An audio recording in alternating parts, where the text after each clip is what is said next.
This morning, hours after Trump's 25% tariffs on Canada and Mexico went into effect, the Wall Street Journal marked the new day as, quote, the end of the era of U.S. free trade. The paper was playing on a cliche we've seen a lot recently, where the establishment media labels the last 30 to 50 years as a period of completely unfettered free markets and free trade. This has led to absurd claims in outlets like The Atlantic and The New York Times that there has been a complete consensus among nearly every one of the millions of people working in Washington for the biggest, most powerful government in human history, that the government should never do anything, ever. It's true that there has been a Washington consensus on economic and trade policy for decades.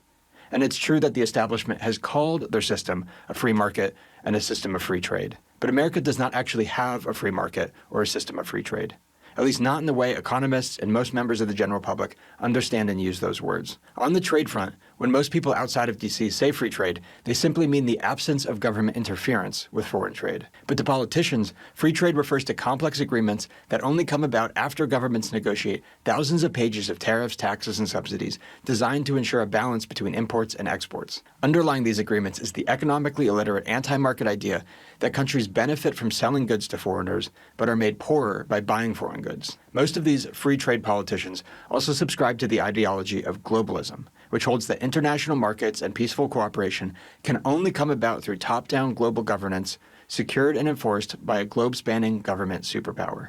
So our politicians have been uncharacteristically unified on trade for the past few decades, but not over a commitment to let Americans buy what they want and sell to whomever they'd like. The system they've been committed to forces us to prop up government-brokered and government-subsidized trade, enforced by multinational organizations like the WTO, World Bank, and International Monetary Fund, all backed up by the globe-spanning power of the U.S. military. This system warps American markets by tying the level of trade to federal policy rather than the wants and needs of Americans, while centralizing global power in multinational organizations ultimately controlled by Washington. Of course, this hasn't gone well for the American people.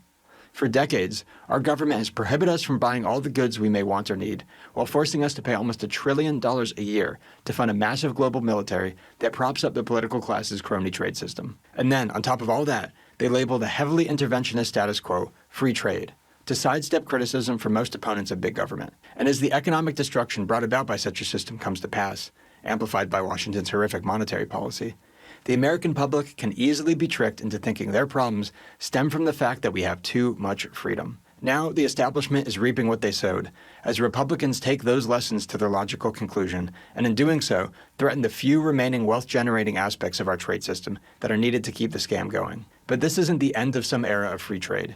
It's a movement accelerating much of what hasn't worked thanks to the deceitfulness of our political class.